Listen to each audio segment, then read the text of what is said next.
Things just got worse and worse and worse as the night went on. Again, valiant effort down the stretch for the Bucks. Just too little, too late. Let's go down and let's see what Coach Fletch and the rest of the crew has to say. And as always, go Bulls. So let's head into the locker room right now and see what the guys have to say about that one. Wow. Where do the Buccaneers go from here? What an incredible atmosphere. What a good win for the Tampa Bay Lightning. They snapped a 7-game winning streak. How we feeling, Bucs Nation? It's time to party, baby.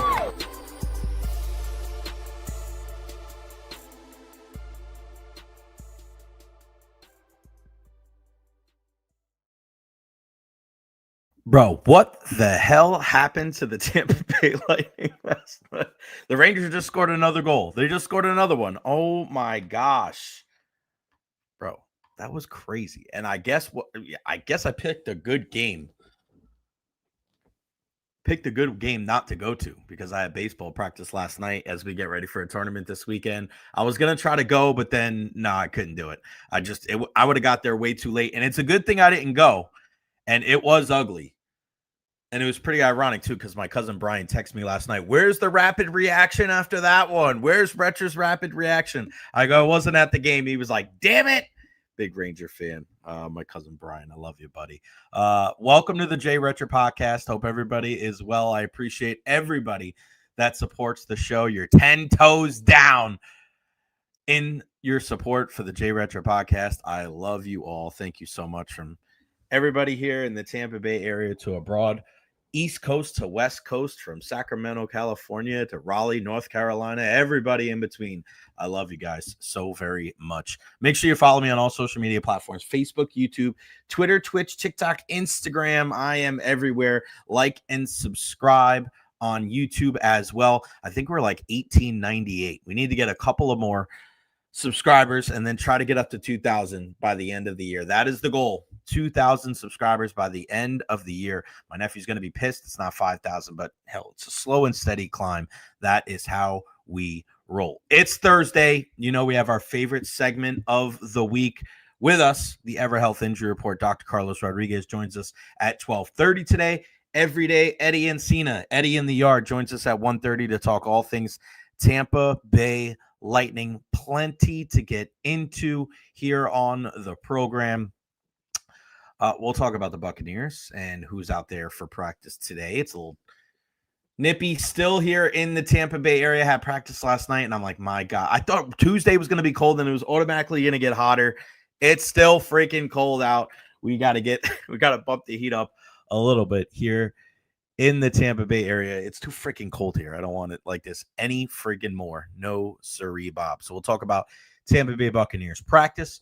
Well, I'm going to also tell you why it was just a one-off last night for the Tampa Bay Lightning. Why it's not really a cause for concern. I know it was ugly, probably the ugliest game of the year, but why you shouldn't be concerned about the Tampa Bay Lightning. We'll do that at about 12:20. Of course, the injury report at 12:30.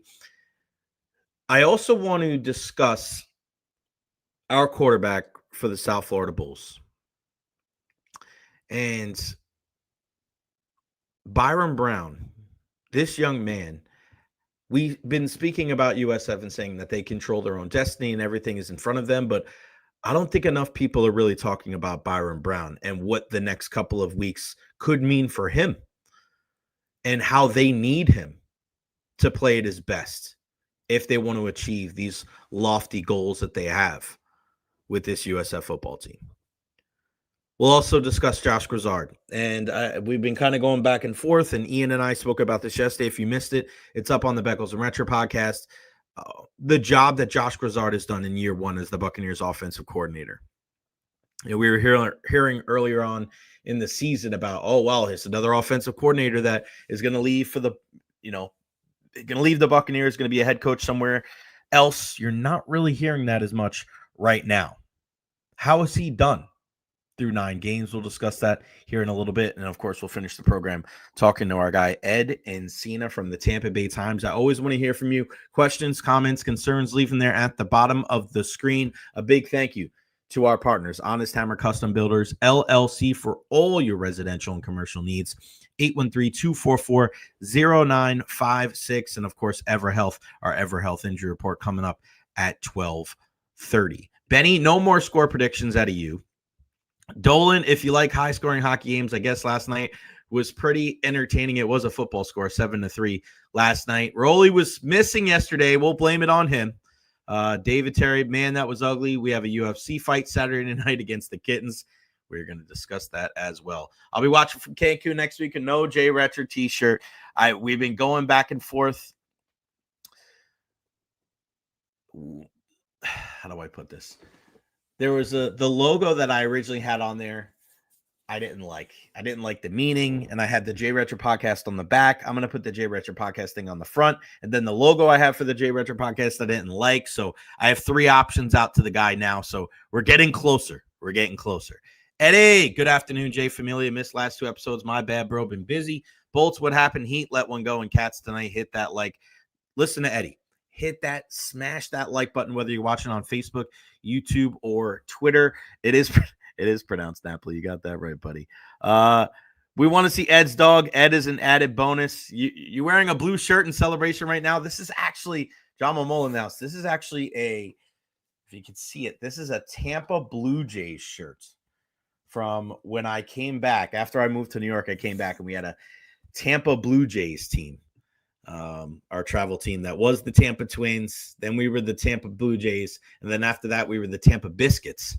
We like to have fun. We let the kids pick the name of the team, but it was pretty fun. But yeah, we had the font and everything with the black and blue hats. Looked pretty sharp.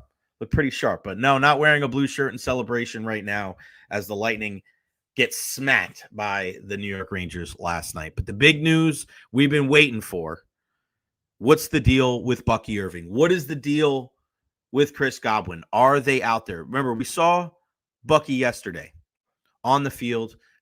Greg Allman threw his camera through his binoculars. Kyle Berger also did a great job. A couple of our other local media guys let us know that Bucky Irving was going through walkthroughs with the Buccaneers. And we know that it's going to be walkthroughs all week for Tampa Bay.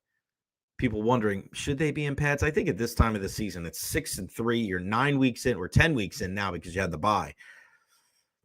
Now's not the time to be out there banging helmets against each other. It's about making sure that these guys are getting healthier and they're ready for the home stretch. And you have a tough game this weekend against Buffalo, against Josh Allen. You know that they're going to be rearing and ready to go after an embarrassing loss to Tua Tagovailoa and the Miami Dolphins. But a really good sign today. Bucky Irving, Chris Godwin, both preparing to practice on Thursday. They were both limited on Wednesday, but they could play Sunday against the Buffalo Bills. We saw Bucky out there yesterday. We didn't know about Chris until the injury report came out yesterday that he was limited. And this is a step forward for both of those guys as we try to figure this Buccaneers offense out. We know they need both of those guys. And as much as we do want to put some of this on Josh Grizzard, and he has to wear it. He has to wear some of the blame of why this offense has sputtered the last couple of weeks, as does Baker Mayfield. But as Ian alluded to yesterday on our podcast, and we talk about this on Monday, listen, if Emeka Egbuka is your one, you didn't expect that going into the season. All everybody kept saying is depth at the wide receiver spot, depth at the wide receiver spot, depth at the wide receiver spot. It's going to be Mike and Chris and Emeka Egbuka and Jalen McMillan, and then you'll have Tez Johnson. Man, I hope we see Tez at some point. Jalen hasn't played a regular season game. Mike gets banged up.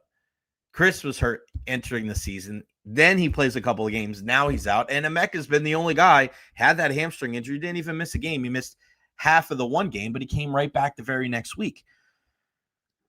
And then Bucky's been out the last couple of weeks. And as much as Rashad White has done a pretty good job, and I like Sean Tucker, I wish he would get more carries. This offense is extremely different when you have Bucky Irving back there. He's a special back. He may not be at the level of a Derrick Henry or a Christian McCaffrey or a Saquon Barkley, but I think, you talk about Jahmyr Gibbs. Maybe Gibbs has maybe a nod ahead of him. But, man, you're talking about number 7, number 8, number 9 back in the league when he's healthy? Man, that's really, really a huge piece of the puzzle that has been missing for the Buccaneers. And you know what Chris brings to the table? Consummate professional. He can play inside, he can play outside, a phenomenal route runner. He's a guy that makes tough catches, and he's got experience. That leadership that we've seen the last couple of years. All the great talk about Emeka Egbuka since he's joined the Buccaneers. And I've said this many times. You don't compare Emeka Egbuka to Chris Godwin just like lazily. You don't just do it because of what he does on the field. You say that knowing what kind of person Chris Godwin is, knowing what kind of leader he is, knowing how mature he was at a young age, getting drafted in the 4th round out of Penn State. I remember those conversations that Jason Light had on WDAE years ago, saying that, man, when we were talking to this guy, he was already looking for an apartment for him and his girlfriend, and now they're married. But that's just the kind of guy he is. So when you compare Emeka Egbuka to him, you don't do that lightly. You don't do that just because of what you see on Sunday. You do that because you know that this guy's the total package. He's a consummate professional on and off the field. And listen, Emeka needs help. Kate Otten needs help. And if the Buccaneers are going to go into Buffalo and beat a very good Bills team, regardless of, you know, some of the losses they've had this year, remember, a couple of weeks ago, they really owned the Kansas City Chiefs, the team that represented the AFC in the Super Bowl last year. It's a week-by-week league. We think we know these teams. We think with the experience that we have watching football for our entire lives, that you have a team pegged. That's a great team right there. That one right there. And then the very next week, not even 7 days later, an absolute stinker. They lay an egg. We've said it all week. Nobody saw Green Bay losing to the Carolina Panthers, right? Nobody saw that. Carolina's flying high, right? They return home, and then they lose to the 1-win Saints. Nobody saw Buffalo losing to Miami. Hell, we were waiting for Mike McDaniel to lose his job. We remember what we've heard in the press conferences the last couple of weeks with Tua Tagovailoa and Mike McDaniel, and they both looked so disenfranchised and disinterested, and we're wondering, when is the train really going to come off the tracks? Chris Grier, the general manager, has already been fired. What about these two guys? What does their future look like in South Florida? Well, you beat a team like the Buffalo Bills. You're like, maybe it's not as bad as we thought it was. It's a week-by-week league. And you need as many good players as humanly possible. Now, Ben Bredesen, is he going to be out there on Sunday? He wasn't out there today. Hassan Reddick also not out there today. So if you look at Bucky and Chris, again, this does not mean that they're 100% in there. And I don't know if we're going to hear that from Coach Todd Bowles. I don't think we're going to hear that at all this year. I mean, this week. Not at all. Why would he? And I don't think he knows. I think there's a little bit of an unknown factor as well. With both of these injuries, keeping these players out longer than they initially thought, I don't think you go into this entire week of practice and then speaking to the media with any type of solidified answer on if those guys will be available, because I think they're going to take it all the way up until Sunday. Now, if I had my druthers, if I had a decision, if I had a voice in the decision-making process, I wouldn't play either one of them. I wouldn't play either one of them. And this is where, you know, Ian and I differ when we have this discussion about whether the Buccaneers lose these games or they don't lose these games. Like, I don't really care. Like, it doesn't matter to me. If they're in first place of the division and they make the playoffs, that's all you can really ask for. Give them a chance. Be one of the teams in the tournament. Is it ideal? No, of course. Is that and people talk about winners' mentalities, losers' mentality. I'm not playing. What the hell? Who cares what my mentality is? I want the team to win the division. I want the team to be the number 1 seed, but it's not always like that. How many times have we seen the 6th seed win the Super Bowl? The Giants did it. The Steelers did it. You win all those games on the road. Yeah, ideal. Is it ideal? No, but you got to go out there and you win the games. It's about being healthy for the Buccaneers. Who cares? You could win. Like that's my whole thing. You're 6-3 right now. If you win against Buffalo and you win against the Rams and you're 8-3 now, and then you go into the playoffs, right? and you're the number 1 seed, you get the bye and then you lose. Who gives a shit about what happened against the Bills and the Rams? It's not the point. When we talk about sports, we talk about adjusting expectations. We talk about perspectives. We talk about points of view. It's different for each team. Certain teams have aspirations of just making the playoffs. Certain teams have aspirations of just having a winning record. You're telling me if the Carolina Panthers make the playoffs this year and they lose in the first round this season is a failure? No, nobody saw that coming. Nobody. Year 2 with Dave Canales, year 3 with Bryce Young. You went into Green Bay and you beat the Packers at Lambeau. Like, it's a step in the right direction for them. Now, if you're the Buccaneers and you make the playoffs and you lose the first game, is the season a failure? Maybe it's too strong of a word, but it sure as hell ain't a success. Do the Buccaneers have the same point of view of I think if you go to the NFC Championship game or go to the Super Bowl, and maybe you fall short, I think a lot of people will say, hey, one more step. One more step. But you're telling me Kansas City, they get bounced in one of those games, that it's different or that it's not different? Of course it is. It's Super Bowl or bust for teams like that. That's why we have to be understanding of how we adjust our expectations through this season as the year goes by. I don't necessarily really care about what happens these next couple of weeks as long as they stay healthy. Keep Baker upright. Have the offensive line continue to improve. But if the worst case scenario is that they're 6-5 in first place in the NFC South, who cares? They've shown the last couple of years that they can turn it around. If there was no proof of concept, maybe I'd be a little bit more worried, but I'm not. I'm not, because there's a multitude of reasons why. 1, because they've done it before. 2, they have leaders on this team. 3, they have an even-keeled head coach that's been there. 4, they're in a shitty division. 5, their schedule down the stretch is not that scary.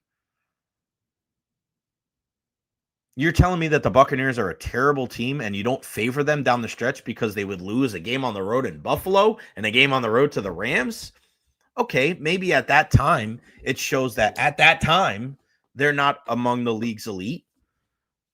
But those games, especially if they're close, that makes you worried about games against the Saints, 2 games against the Panthers, a game against the Dolphins.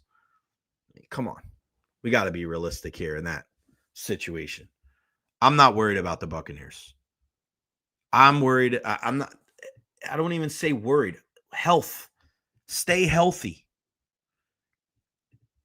Joshua gets it. Or is it Josue?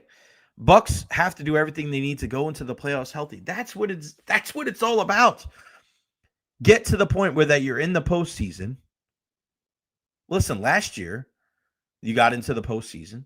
I think everybody was feeling pretty good about themselves, right?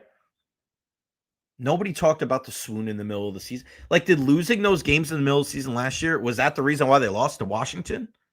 That was the reason? I don't think so. Not at all.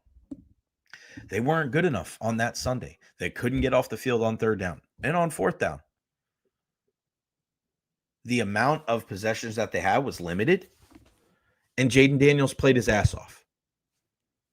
That's what happens in the National Football League, man. That is about, it's more in football than any of the other major sports. You only have to be better on one day.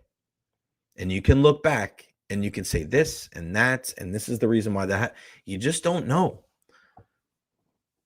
9 out of 10 times this team would win. It doesn't mean anything in football because the 1 out of 10 could be that Sunday. It's part of the reason why we love the NFL so much. We look at baseball, we look at basketball, we look at hockey, and you got to win 4 out of 7. The better team's going to win the majority of the time. When you're talking about overall, when you're trying to judge the entire picture, the whole scenario. Not like that in football. Any given Sunday, they had a damn movie about it. Think about it. Eddie, my sorry-ass Finns can beat any team and my head coach control them, then yes, I believe the Buccaneers can beat the Bills. Season the given, so why not an extra $5? I appreciate you, Eddie. Thank you so much. Martin P., Oh, it's a Richie P. Sorry. Marty DeBoer. That's what throws me off. Richie, thank you, buddy. All I'm concerned about is just making the playoffs. The idea of possibly having Evans, McMillan, Godwin, Clancy, and a healthy Bucky is what I'm hoping for the playoffs. Exactly. Exactly right. You go into the playoffs. You're the division winner. You're going to be hosting a playoff game. What more can you ask for? Just because it didn't work last year doesn't mean you wouldn't take the same recipe again. Dude, you could have a fantastic year. Think about what happened at the end of last season. Look at the records of the Detroit Lions and the Minnesota Vikings. The Minnesota Vikings won 14 games last year, 14 games last year, and they didn't even win the division. Yeah, they ended up losing, but that's what I'm saying. You're so caught up in what the regular season record is. That means nothing to me. Because once you get into the playoffs, nobody says, oh, well, they won this many, so they should win this game. It doesn't matter. You got to go out there and win. It does give you home field advantage. But what did that mean last year to Washington when they went into Tampa Bay and beat the Buccaneers? When they went into the Motor City and beat the Detroit Lions? Nothing. Absolutely nothing. Go out there and score more points than the other team. That's the only statistic that matters. That's it. All right. What happened with the Tampa Bay Lightning last night? Should you be concerned? No. Do not be concerned, my friends. Here's the reason why. That was a skeleton crew, if we've ever seen it. Going into the game yesterday, being at Benchmark International Arena for morning skate. John Cooper met with us before morning skate, not after. He said, don't ask us about the lineup because I have no idea. Games like that are going to happen at 82. The Rangers are a much better team on the road than they are at home. You know who they have in goal with Igor Shesterkin. And then the Lightning just didn't play well. It just didn't play well. So it was just kind of it was a combination of a lot of things. But to me, this is just a one-off. We know who's banged up. We know who's not in the lineup. We know Dominic James wasn't in there, Ryan McDonough. We know guys like Anthony Cirelli are working their way back. Nick Paul's working his way back. Victor Hedman's not 100%. I just, when you watch that game last night, that's a one-off. I'm not worried about that team whatsoever when it comes to that having any type of after effects. And there's another huge reason why, guys. Because of Saturday night.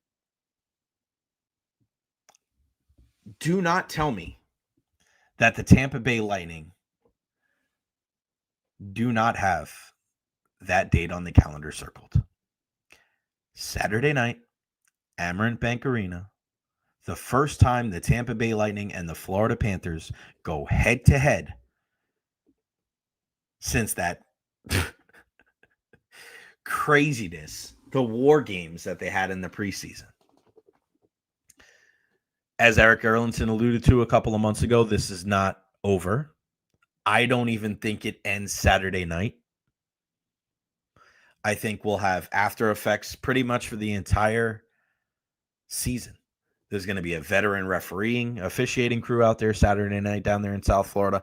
I wish I could be there. Unfortunately, and I want to say unfortunately because I'm excited about my tournament this weekend with the 13-year-olds, but I just had one of the Lightning PR guys say, you coming down to South Florida? I said, man, no, I'm not. Ed Encina will be down there. He joins us at 1:30 today. Deandra Lou will also be down there. I want to see if Deandra can join us maybe tomorrow or Monday from the Hockey News. That's another reason why. This team, this roster, the way it's been constructed, they have been waiting for this moment. It's going to be ugly. This is not going to be for the faint of heart. This is going to be an old school throwback. Broad Street Bullies in the 70s. Colorado Avalanche, Detroit Red Wings in the late 90s. This is going to be one of those. Will there be a line fight, a full line fighting to start the game? I think there's a great chance.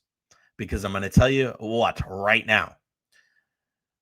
The first line in that game, I'm telling you, watch. John Cooper is going to put out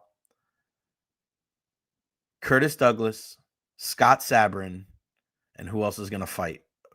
Yanni? No. Jack Finley? Better be ready to scrap, Jack boy. Jack, hey, you better be ready, buddy. You better be ready to go. Roman Schmidt, get him up. Chernak out there. Yo, it's going to be nuts. I'm telling you. I am telling you. It is going to be crazy. This has been building. That thunder rumbling in the distance. It's finally here. It's right there on the horizon.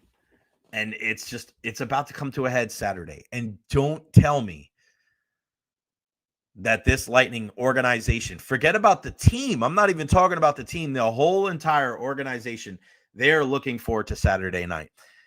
We talk about like trap games and looking ahead. That had something to do with it last night. Nobody's going to admit it. Coop will never say it.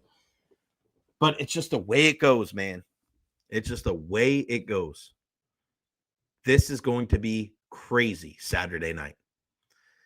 And another reason why that it's not going to end is because Matthew Tkachuk's not in there. You better believe the first time that he suits up for the Florida Panthers against the Tampa Bay Lightning, shit's going to go down. I wish I could be there Saturday. We've had so many games in West Palm Beach and on that side of the coast. And if we would have played early in the morning, like if we would have played on that coast and we would have played early in the morning, you bet your sweet ass I would have dropped out for the game to cover it. My parents are even here. Oh, man, it would have been such a great time. But I'm not worried about what happened last night. It was ugly. You put it in the past. It's just one of 82. And I'm sure they're not even going to watch that tape last night.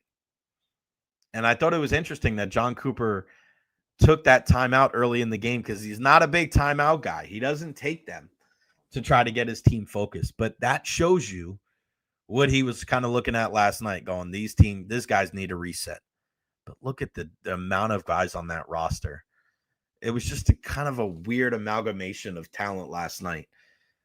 Not concerned whatsoever. The dogfight Saturday night is going to be worth the price of admission. And I don't think that Vazzy plays Saturday night. I would keep him far away from everything that's going on. Jonas Johansson was able to shut those guys out. In a game like that on Saturday night, and we've seen this with Sam Bennett before. He took out Anthony Stolarz in the playoffs. Was it last year or the year before? The goalies sometimes get involved in things like this. Yeah, maybe sometimes they'll drop the gloves and we'll see a good old-fashioned goalie fight. I don't know if we'd see that with Vazzy, but that would be fun as hell. But you also have to worry about guys that are driving to the net and not breaking at the crease and just going right into the goaltender. So if I'm John Cooper, do I play Andrei Vasilevsky on Saturday? No. I don't. Sunday, maybe. Sunday. You go belly to belly, you're going back to back. That's going to be crazy too when you think about it. They play on Saturday. It's at 5:00 start. So, that helps a little bit, right? So they play at 5. It's going to be a physical contest regardless of what happens. And then you play on Sunday against Vancouver at home. So you play the game, physical contest, hop on a plane, head home, and then you play 5:00 on Sunday. So I think if I had to take a guess, I would say Andrei Vasilevsky plays on Sunday against the Vancouver Canucks. Keep him on the side. Let those guys battle it out. Brandon Hagel left the game last night after taking a hit. He only played 3 shifts. I don't know if he'll be in there on Saturday. We've been joking about the Syracuse 6 that got called up in the preseason to do the dirty work against the Florida Panthers in the preseason contest. It's going to be wild. I would love to see the TV ratings for that game on Saturday night. I'm surprised it isn't like a national broadcast because if I was ESPN or if I was TNT, I would try to be all over that game. I would want all of the rights for that game because that is going to be worth the price of admission. And I've been saying it, and it's still one of the most popular Instagram videos that I put out there. It's the best rivalry in sports right now. And I love Real Madrid and Barcelona, and I love Packers, Green Bay, and I love Ohio State, Michigan. But the vitriol, the distaste, the dislike, the hatred between these two teams, oof, there's nothing hotter than that right now. Nothing better. And nothing better than our chat with this young man right here, our good buddy, Dr. Carlos Rodriguez. It's our weekly Evara Health Injury Report. Doc, so thankful for you to join us here. And how was your vacation, my friend? It was a great time. We went up to North Georgia, to the mountains up in Blue Ridge. So it was a fun time with the family. Beautiful. And you well-deserved, Doc. Well-deserved. Did you go to the game last night, Lightning game? No, I did. I couldn't go last night, but I did watch it on TV. Saturday night's going to be crazy, man, against the Florida Panthers. So make sure you tune into that one as well. Doc, we got some good news, and we've been going back and forth about Bucky Irving and Chris Godwin the last couple of months now. And kind of we'll start with Chris Godwin. The unsurety of what's going on with the fibula. And again, we don't know all the information, but the fact that they said was the fibula, you and I have discussed that probably have something to do with the hardware north and south of where he had that hardware on the fibula.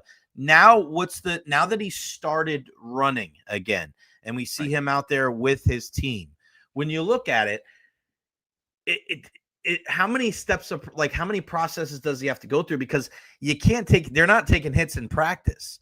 So, I mean, is this one of those things where if he's running, then you would assume that he's in there on Sunday? Or do you think this is kind of a step in the process? It's kind of hard not to know without talking to them. But where do you think we are as far as the recovery process with Chris Godwin if he's out there running after not even doing anything with the team the last couple of weeks? Yeah, I mean, seeing him out in practice and running is a great step in the right direction. The main thing at this point when you're having them start to run, start to exercise, is making sure that he has no pain and no significant issues as he's running, cutting, doing all the motions. Then after that, you have him do a full practice, right? So it's not just warming ups, but seeing him take a full practice with some hits and some more game time movement, that would be key. If he has no issues, no problems, once you put him through a full practice, then you will see him in the game. Seeing him doing some running is encouraging, as making sure that he doesn't have significant amount of discomfort, pain, or problems, or that whatever issue he was having does not recur as you start stressing the bone again. If that's the progress is made in the right direction, then I don't know if we will see him Sunday. Not having seen him through a full practice and a full workout would be difficult for me to say that he would be there Sunday, but it's a step in the right direction. And if not this week, then I would say definitely next week. So we found out from Bucky Irving, and we discussed the foot injury and the shoulder injury as well. And from what we've heard, it looks like the shoulder injury was really the one that kind of helped, hurt him and kept him out for longer. Same thing with him, right? I mean, good to see him back out there. Are you worried more about the physical contact when it comes to Bucky because of the shoulder injury? Yeah, I mean, the main thing, and I think they mentioned it in the press conference, was basically they want to make sure he can take a hit. Yeah. So with the shoulder, my thinking is he's dealing with an AC joint injury, so a kind of upper shoulder part here, just a separation there. And you got to make sure he's able to take a hit. You can put some padding, you can put some extra padding there in the shoulder pads just to make sure he's doing okay. But is he going to be okay once he takes a hit, right? Does he drop the ball? Is he not able to hold the ball because of the pain makes him loosen up his hands? So if he's able to take a hit, and then you have to put him through practice to be able to see that. So seeing him running, takes some movements, taking some snaps is a good thing, taking some handoffs. But you got to put him through some impact. If he's able to tolerate impact, if he's able to tolerate hitting, then yes, he should be able to play. I don't know if they'll be able to do that today, tomorrow. If they put him through that and he's doing okay, then we'll see him Sunday. I'm a little bit more hopeful that he'll be there Sunday for the game, making sure that he can take the impact and be able to take a hit. Yeah, and that's the tough point of this time of the season, Doc, is No pads this week, the Buccaneers have said. It's all walkthroughs, it's all, unpadded, and that's kind of the tough part of the season, right, Doc? When you get to football, because now you're sitting here 9, 10, 11 weeks into the season, you got guys that are banged up. You definitely want to be ready for the physicality on Sunday, but you also have to be aware that these guys are not near 100%, and you have guys on the mend. So that's something that's kind of like the balance, right? When we're talking about sports, especially football, because it's so physical that sometimes you have to know kind of when to pull back a little bit, right? Yeah, I mean, and it is a big game on Sunday because you're coming off a loss with the Patriots. So do you put all your chips on the table right now for this game? Or do you say, you know what, we'll let this one go, and then we'll worry about future games, so maybe more crucial to win the conference later on and make a good playoff run. So it may be one of those things that I think they're running them. They're seeing how they're doing. Maybe it's just a matter of running them this week, putting them through a good practice next week. And then after that, we'll see if they can play a game. Let's talk about some Lightning hockey players now. Dominic James, saw what happened to him. What a crazy situation there. They put him on IR, which was retroactive to the game last weekend, and he ended up finishing the game. But what did you see from that situation? Because he went right off the ice. It was kind of tough, and thank goodness, because I remember growing up, seeing some very scary things that have happened. Guys have almost lost their eyesight, and now, unless you're grandfathered in, and I only think there's 4 or 5 guys in the NHL that don't have the half visor now. That's something that is mandatory, unless you're one of the few guys that doesn't have to wear it because you were there before it. But man, what do we know about Dominic James? Because I think people were a little surprised that he ended up going on IR because he ended up finishing that game. So I went back and looked at the game again. I had it recorded, so I went back to look at the game, and the puck catches him flush right on the cheek and right on the face. And you can see when he actually comes back, if you watch him on the bench, it's already swollen. It's already red right here over the face. So, I mean, you walk right off the bat because, when you get hit with that puck, you feel like your face is smashed, right? Yeah. So he walks into the locker room. They probably check and make sure the arch right here, what we call the zygomatic arch, which is part of your lower orbit, it's okay. Make sure the jaw is also okay. The maxilla right here, make sure all that it's okay. That there's nothing there that makes you think there's a fracture. He does come back and actually goes through another 6 to 8 shifts, I think, before he goes back out again. And I think at that point, it's just the fact that it's getting more swollen, more painful. And at that point, you're thinking, let's make sure that you're not going to suffer another hit, another injury there, and we compound the problem. Now, him going into IR, the question is, did they do an X-ray? Did they see something on the X-ray and they saw, is there a fracture? Is there a chip? If there's something going on at the facial area, that would make it more cautious to be able to keep him out a little longer to make sure that heals up. Or is it just mostly a bone bruise? There's no fractures, and it's a matter of pain tolerance, the pain going back, the swelling going down, and making sure the eye is okay.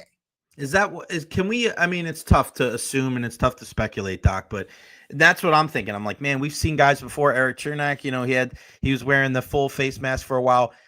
Can we kind of assume and speculate that there's a fracture there because he's on IR? Because you would think if it's just something that's, I don't want to say cosmetic because I don't want to downplay it so much, but if it's more of just a pain tolerance thing, that he would probably tough it out, right? It seems like it might be a little bit more serious. Is that, I know it's hard to speculate. Well, the arch is pretty hard bone, especially the way it's shaped. It's a hard bone to break. You need a really big impact. A puck can certainly do that. Yeah. So is there a possibility that there is a fracture there? It is possible, but I would be thinking if there is a fracture there, they'd be thinking he may need surgery, because usually those zygomatic arch fractures may need a plate, may need a surgery, and then you're looking at maybe the season could potentially be over, or he's wearing, after surgery, a big shield to protect the face. My thinking is there's quite a bit of swelling there, and that's going to affect your peripheral vision, right? It's probably got a big swollen area under the arch here. That affects your peripheral vision. That affects your ability to see the puck and do what you need to do in such a high hand coordination type of game. So I think it's more of a caution more than anything else. Okay, if they had an inkling that he had a fracture, I don't think he would have come back to play right after the injury. So I'm thinking they didn't think he had a fracture, so that's why he came back and played. Okay, good. But I think right now it's just the amount of swelling is there. It's probably too much for him to be able to go, and they're waiting for that to go down before he can play again. All right, how about Ryan McDonough? He's one of the toughest guys that we're ever going to see. He blocks shots for a living.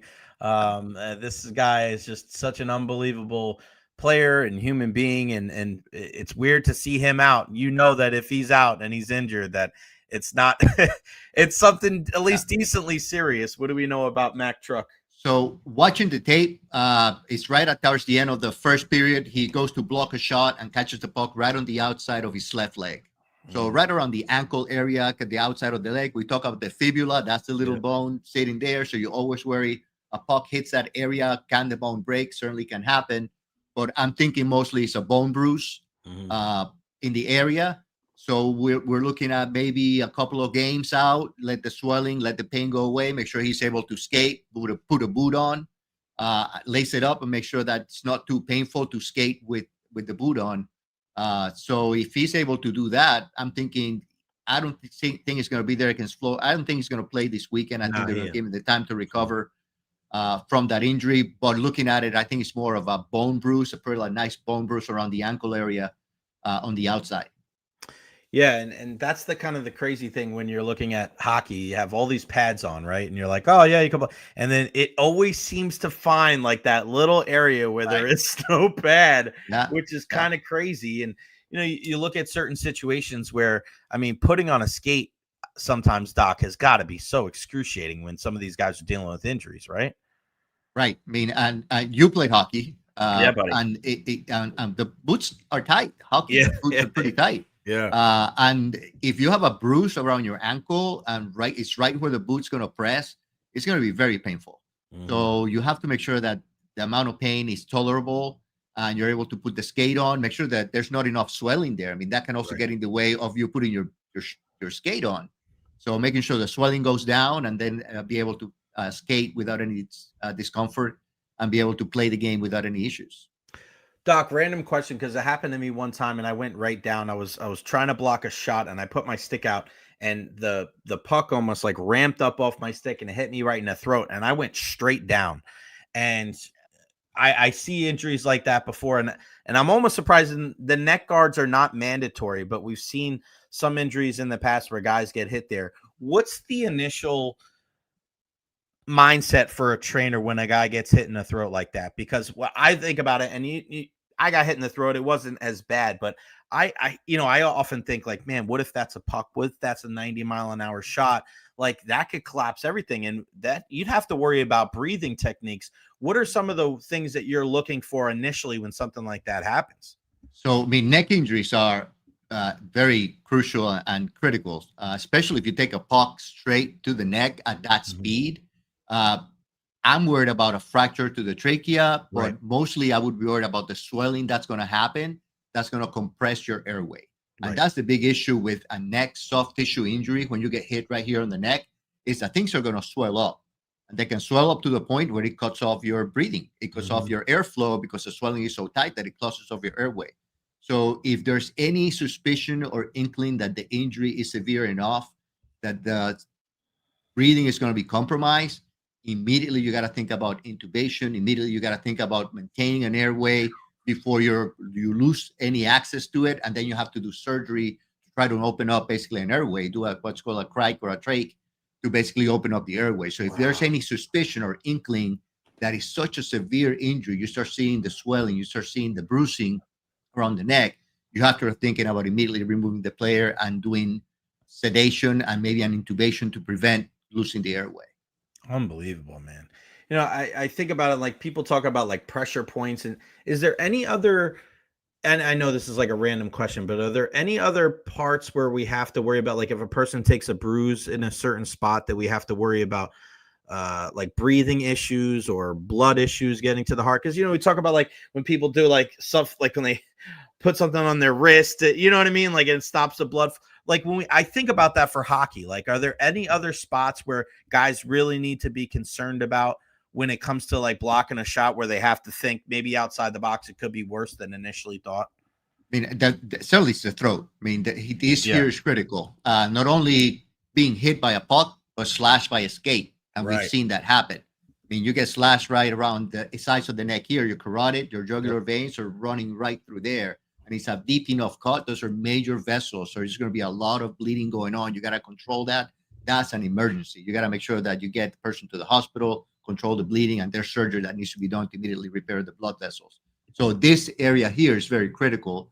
Other than that, nothing else is really going to cut off your air supply, Right. unless you drop along, right? If you get hit in a certain way and you drop along from the impact, break ribs, the ribs dropped along, I mean, you're going to feel short of breath. You're going to have trouble breathing.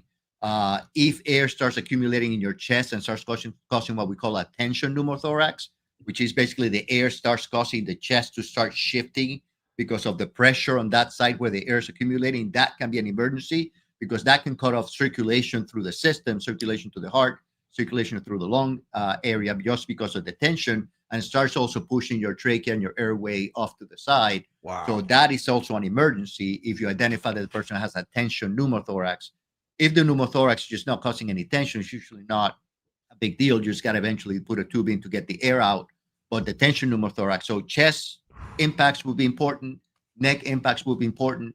When it comes to the extremities, you're really not going to affect the central circulation. Right. You can certainly affect the circulation to the extremity itself. Mhm. And we worry about injuries that cause something called compartment syndrome, which is basically significant bruising to whether forearms or it's the lower leg.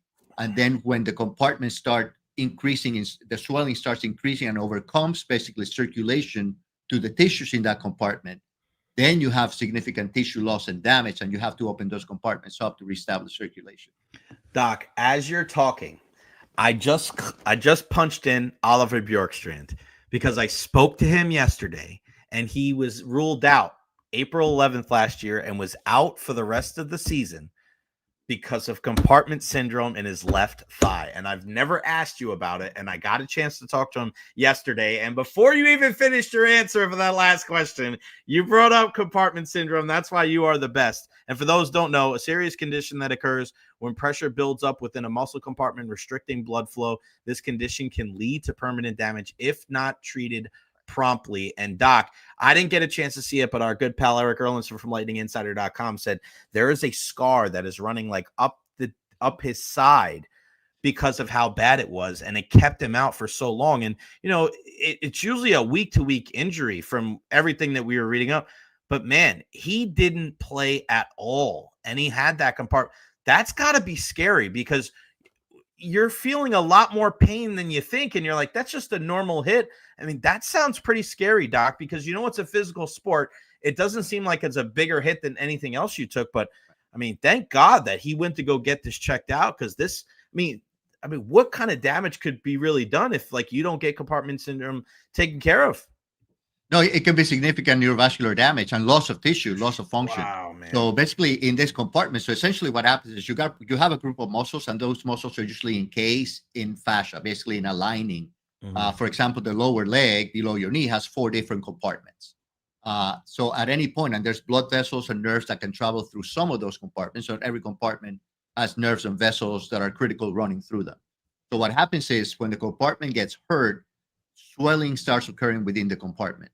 If the swelling is not controlled, eventually the swelling overcomes the circulation to the tissues, basically overcomes your circulation or your blood pressure. Right. As the circulation is cut off, now you got anoxic injury. There's no more circulation. The tissue starts dying off, which compounds the swelling.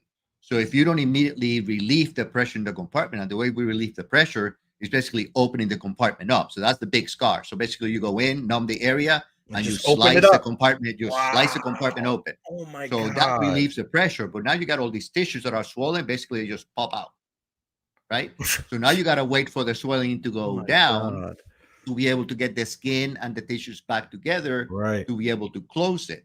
So when we see this, and how long is that, Doc? How long do you keep that wound open? You got to wait until you're able to approximate the tissue to close it back up. So it could be weeks before you can even get in there to get the swelling down and get the compartment closed. So how do they do that, Doc? How do you like open up a wound and then keep it open? You maintain a dressing on it. You maintain a sterile dressing and sterile packaging in it to maintain the wound from having an infection. You also put the person on antibiotics to make sure you prevent infection.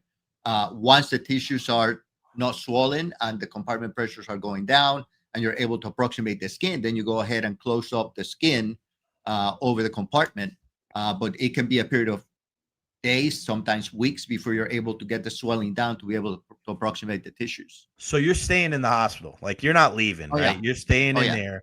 And my God, so how often do you have to change that dressing?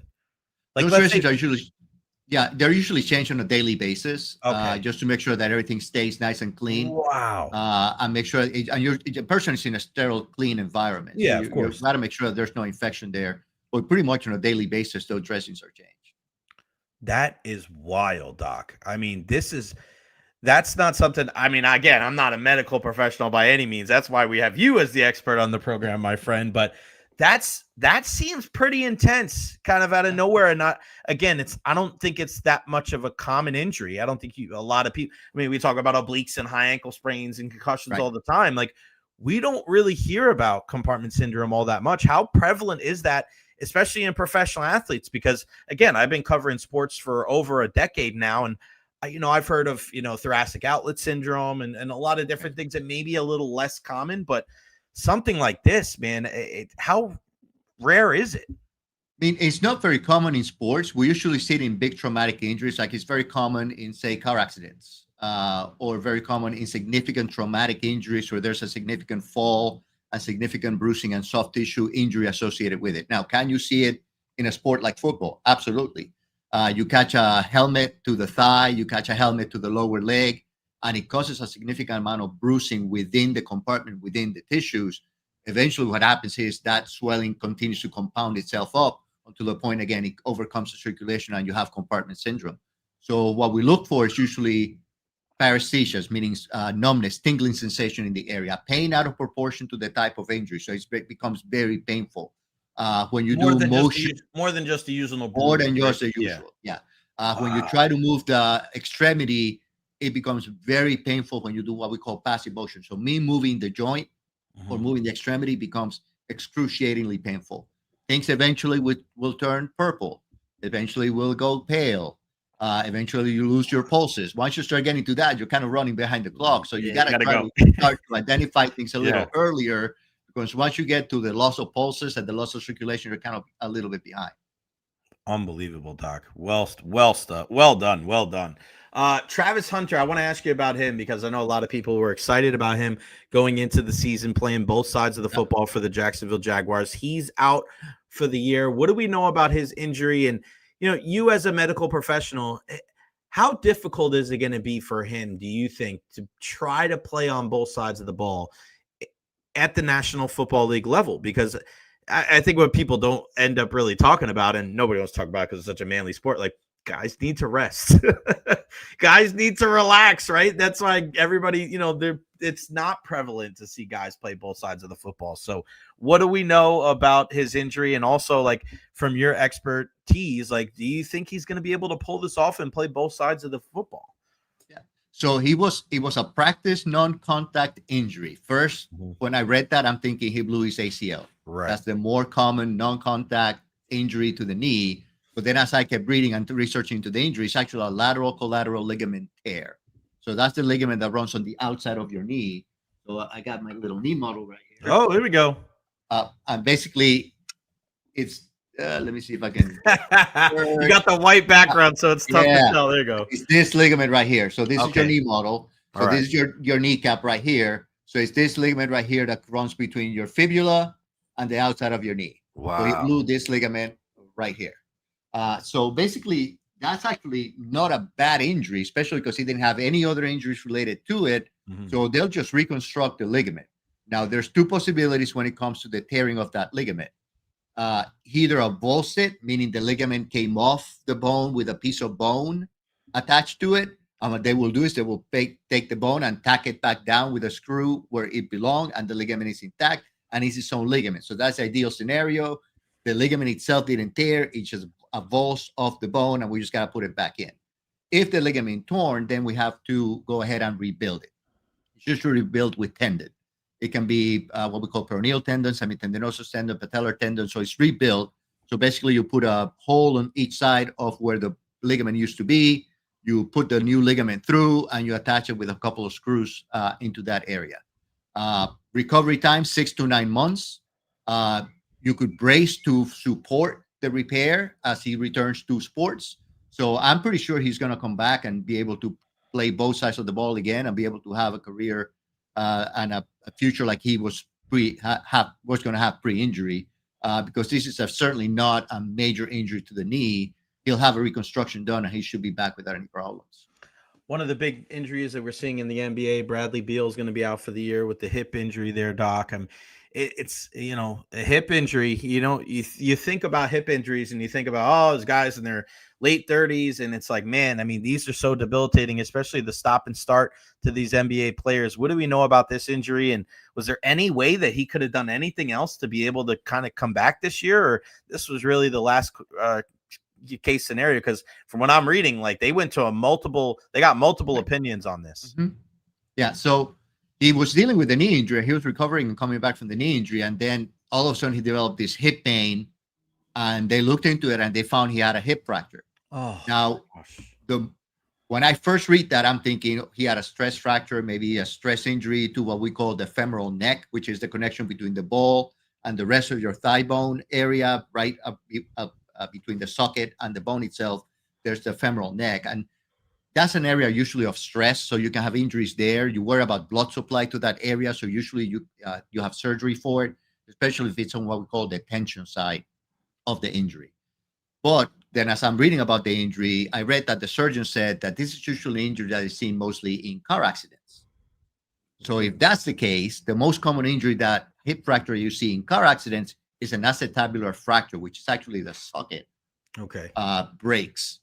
We usually see that in car injuries because as you're driving and there's an impact, your leg gets driven by the acceleration and deceleration into the socket, and it breaks the socket. Right. Okay. So I'm thinking he had some sort of landing injury, or maybe there was a little bit of stress going on in the socket, and he landed at one point, and that caused a stress injury to the acetabulum, which is the socket. Most of the time, those injuries are treated without surgery, but without surgery, there's usually a higher chance of developing arthritic and degeneration of the joint later on. So usually then you opt for surgery to make sure you get the best outcome. And him being an athlete, it's basketball, a lot of jumping, a lot of hip stress going on. So I'm pretty sure that we're looking for different opinions to say, should we let it heal without surgery, or should we go ahead and have surgery and try to get a little better outcome from the surgery than without, and prevent further decay and degeneration and injuries to the hip later on. So I'm thinking that's where they sought all the different opinions on it to make sure that they had make the right decision. So they decided to go ahead and have surgery done, which is basically going to be a repair. They'll put a little bit of a plate there to make sure that you repair that area, and then make sure that he recovers well from it. So he's out for the season. He should be able to come back once the surgery and the recovery process goes through, which probably will be anywhere from about 9 to 10 months. I should be able to play again next year. Quality of life too, right? I mean, I think with an injury like that, when you talk about arthritic, I mean, this is far past your NBA days. Doc, before I let you go, just a random question: who's your favorite athlete of all time? Michael Jordan. I thought it was going to be somebody else, maybe a different sport, but why Michael Jordan? I went to medical school in Chicago, so I had the privilege of seeing Michael play, and I was a big Bulls fan when I was there. I was there for the first 2 championships the Bulls had, and that was my sport growing up. That's what I played growing up, was basketball. So getting to see him play and his competitive drive and everything that he did on the sport, I mean, to me, he's still the greatest of all time when it comes to basketball. What about as a kid? Who were your favorite athlete? Oh, my favorite growing up as a kid, there were a lot of local basketball players in Puerto Rico, but when it comes to maybe someone you would know, Roberto Clemente. Oh, come on. Baseball. Better than that. Doesn't get better than that, buddy. Number 21, unbelievable. Still, in my opinion, one of the best players of all time. Right fielder for the Pittsburgh Pirates, man, and unfortunately we lost him on the plane ride to Nicaragua, bringing food and supplies to people that were in need there. Incredible, absolutely incredible. Just like you, Doc. Let's get to some of these comments before I let you go. How to watch my childhood favorite team beat my current favorite team. Hello to Doc Rodriguez. I love this segment. That's our guy Chan as well. Thank you for the super chat, as well as Rolly. Best segment in sports radio. This is elite level convo right here. This is really, really good stuff. And how about this? I Shine 813. I'm actually on my way to Blue Ridge, Georgia right now, up in the mountains. Small world. Doc, always appreciate your time, buddy. Thank you so much. This was fantastic, especially the discussion on Oliver Bjorkstrand compartment syndrome, man. I mean, that's not something we definitely hear very often. You're the best, my friend. We'll talk to you next week. Have a great weekend. Always buddy. A pleasure. See you next week. Thank you, buddy. Wow. Unbelievable. I always want you guys to be cognizant of, we have these conversations, and Ian and I have had this talk before. Whenever you're in the presence of something that moves you, whenever you're in the presence of something where you feel enlightened, hold on to that, recognize that, try to duplicate and replicate that. And the same feeling I get like when I walk out of the room after talking to Tony Dungy or Derek Brooks, I have that same feeling after I talk to Dr. Rodriguez. I know we're just talking about sports, and I know we're talking about medical, but I feel so enlightened. And I think a lot of it has to do with just the kind of person. And guys, trust me. And a lot of people ask me, when you interview people, when you're around people, are they like that in real life? I can tell you, because I went to Evara Health a couple of weeks ago to hang out with Dr. Rodriguez, and he looked at some of the stuff that I had going on. He is the same guy. He's just an unbelievable human being. And he just makes our show a whole heck of a lot better. Always. And look at what Richie had to say here. As always, good stuff with Doc. I mean, think about that detail that we just talked about with Oliver Bjorkstrand and that injury. And Eric tells us about that scar.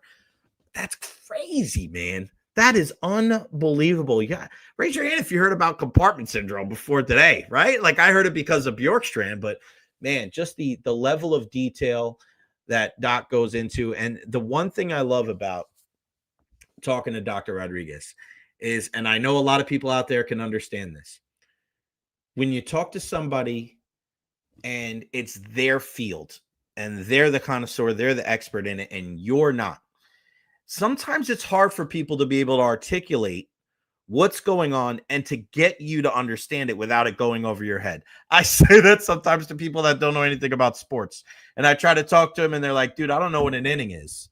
What is a hat trick? I have no idea. And you have to get it to a level of like where they understand. And I don't like when people say dumb down. I think I'm not trying to say it like that, because listen, we all have these different things that we're passionate about, that we're knowledgeable about, that we went to school for.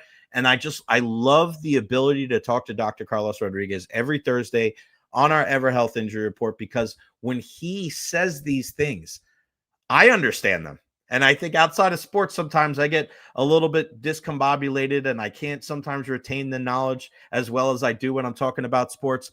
But I'm able to kind of ingest this information and to be able to rationalize it and be able to compartmentalize the information, even though it's a lot. And there's a lot of words that we don't know when it comes to the muscles and the tendons and the ligaments and things like that. But man, I think that's the reason why this segment has gone so well. And you see the comments that we have every week. And I get so much great feedback when I post it on social media of, this is such a good thing. Not just because it's entertaining, not just because Doc is a good guy, it's because you love to hear other things about sports. You know, when we get into the habit, when we're talking about sports on radio and TV, when everybody's yelling and everybody's loud and everybody wants to say crazy things and have these hot takes and things like that. I've never subscribed to that. I've never thought that is what makes sports talk good. I think something like that the proof is in the pudding right there. Don't tell me that things that are educational can't be informative and can't be fun. Like, that's a lot of fun. Like, I hope you guys have as much fun. And we see our viewership go up every single week when Doc is on with us. And we see all of the feedback. We don't get more feedback on any other segment or any other guest like we do with Dr. Rodriguez. And it's all good. It's all fun. Everybody wants to know. Everybody loves it. And that, I think we should all understand. Going back to when I started talking about this, when you're around people like Dr. Rodriguez, when you have segments like this, when you have things that make you feel good and make you feel whole and make you feel smarter, because remember, in one day you can't get bigger, faster, and stronger, but you can get smarter. And my goodness, I feel a lot more intelligent having Dr. Rodriguez here on the show and talking to us about all these different types of injuries. I wish I had some kind of medical background before I got into covering sports. I wish I did that. I wish I had more of a law degree. I wish I studied meteorology a little bit more. But my goodness, man, what an impact that he's had on the show. So, Doc, I love you. Thank you so much, my friend. Have a wonderful rest of your week. Guys, make sure everahealth.org, buddy. everahealth.org. 17 locations in Pinellas County. He's the best. He is the best. everahealth.org. Go check him out. If you have anything wrong, right? Elbows, knees, like you want to go somebody to talk, go check out Dr. Rodriguez. He's the best. EverHealth, man. That was pretty much a great that was a 5-minute commercial for them with Dr. Rodriguez. Again, everhealth.org. Tell them that you heard it right here on the Jay Recher podcast. Love them, and I love Honest Hammer Custom Builders LLC. Residential, commercial, 813-244-0956. Russ is another one of those guys. Again, I just spoke about when you leave somewhere and you feel good. When I went to the job site a couple of weeks ago with Russ and got a chance to walk around the job site and listen to him speak about the passion that he has for these projects and how he really wants to affect these people in a positive way and taking this plot of land and building somebody their dream home and how excited he was. This wasn't like, oh, it's just my job. This is what I do. I can't wait to get out of here. I can't wait to go home. There's an energy. Surround yourself in life with people with energy, man, that enjoy what they're doing. Russ is one of those guys. He's just such a good dude. And for me, as I sat there and I watched my parents bust their ass to put food on the table, keep a roof over our heads, I watched my dad get up at the crack of dawn to sell uniforms to the mailmen in Long Island, all Long Island and in the city. I watched my dad work for a printing company. I watched my dad be a softball umpire and baseball umpire and basketball referee and people treating him like crap and, you know, being a custodian in our local schools and my mom be a lunch lady. And I just saw them grind and do whatever it took to make sure that me and my 3 siblings had a fantastic life. I can't thank them enough. And I am so grateful and humble for them. And I love them. And I wouldn't be here, obviously, for them, but, you know, without them. And I always try to carry myself every single day as Doug and Sue's son. That's just something that's going to live with me forever.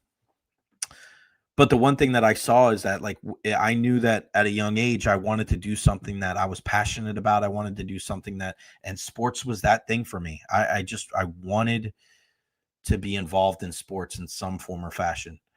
And that's why I'm so freaking passionate about what I do and who I surround myself with and doing something like this. Again, my job is not who I am. It's what I do. But man, I think you do a lot of great things when you have that passion for your career. No hesitation of doing this podcast after I got let go over a year ago from iHeart and WDAE. None. Just this is what I want to do. I want to be able to sit here and talk to Eddie and Benny and Dave and Rolly and all you guys and Janet and just you guys are the best. And I want to continue to have this thing grow. Surround yourself with people with energy that have passion for life, that want to do good things, that talk good about other people, that want to help people in our community. I mean, that's Russ. That's Honest Hammer, Custom Builders, 813-244-0956, thehonesthammer.com, thehonesthammer@gmail.com. Get a discount. Mention that you heard it right here on the Jay Recher podcast. All right. So I want to bring this up because this is pretty important. We've been having this conversation a lot about USF this week and their matchup with Navy on Saturday. One of the biggest games in the history of South Florida football. And the biggest reason why is probably Alex Golesh, right? Because the way that he's been able to turn this entire program around. But we know that this team goes as Byrum Brown goes. And it's been truly remarkable to see this young man who, I don't know if we really knew a couple of years ago what kind of impact he was going to have.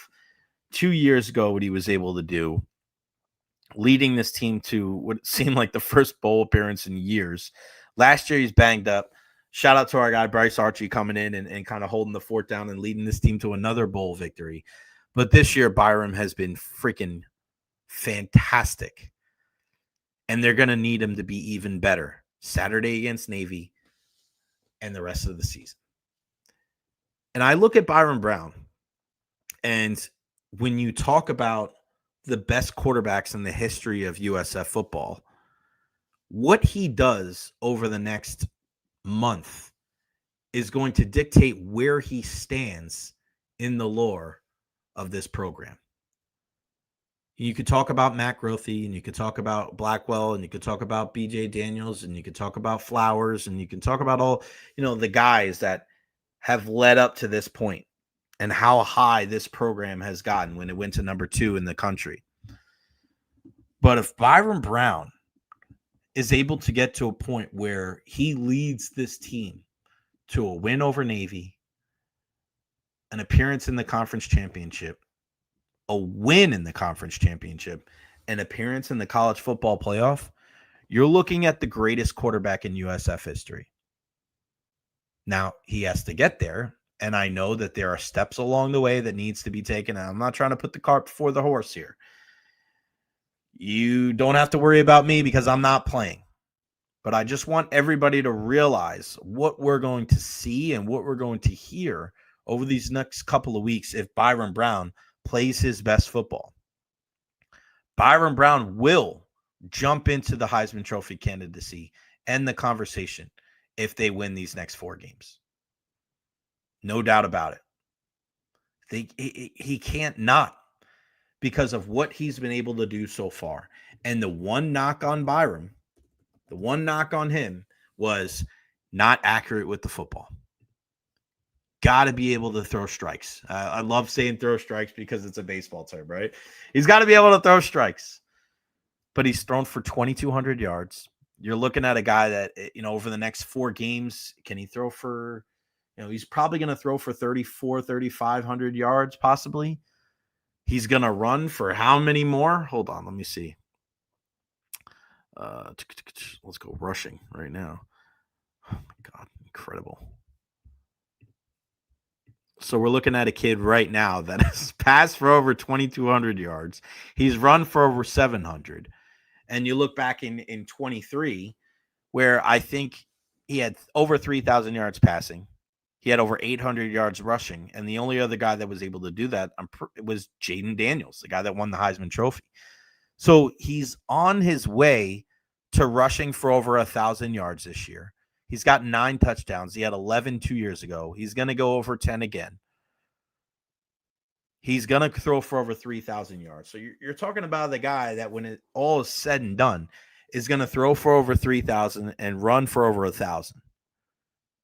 He's going to combine for probably, 28? Probably close to 40 touchdowns, if not more than 40 touchdowns. We are watching a young man build a legacy at this school that could live on forever.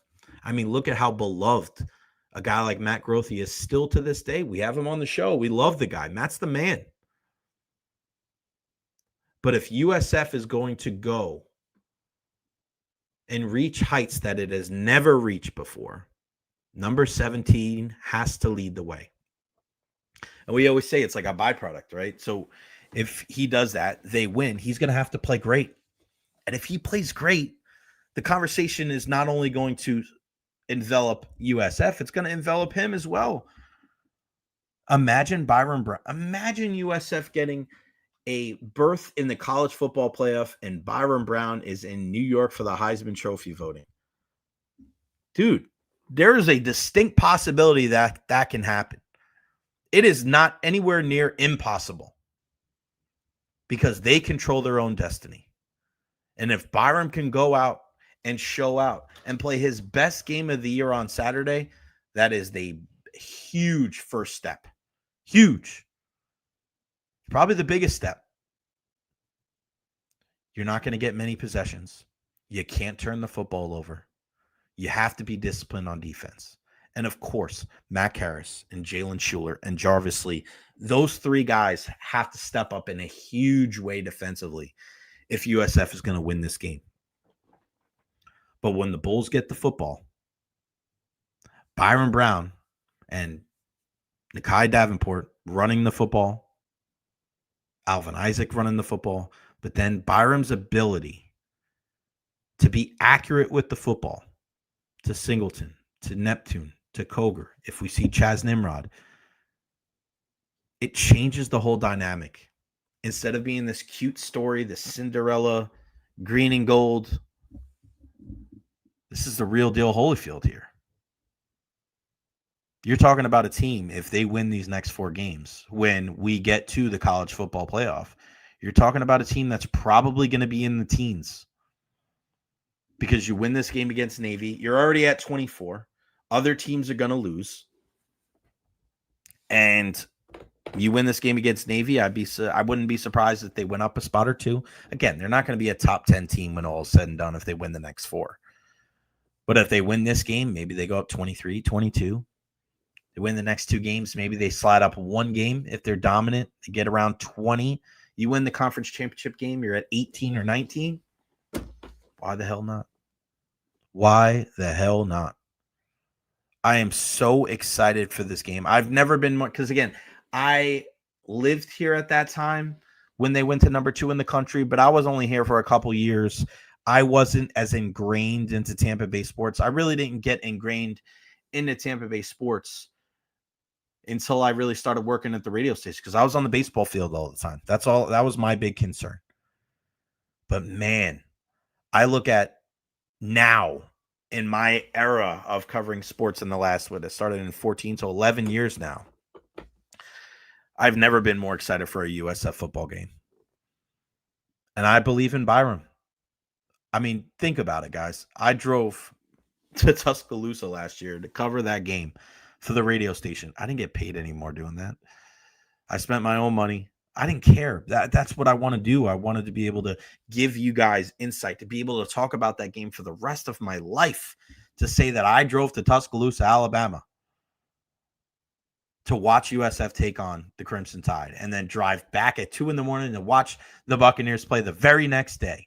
That's the kind of effort that you're going to continuously get from me. So when you guys support me, just know that I am going to continuously work my ass off to make you guys proud. And know that I'm going to go that extra mile to give you guys that insight. If you're spending your time and your money and your energy supporting me, I won't let you down. You have my freaking word.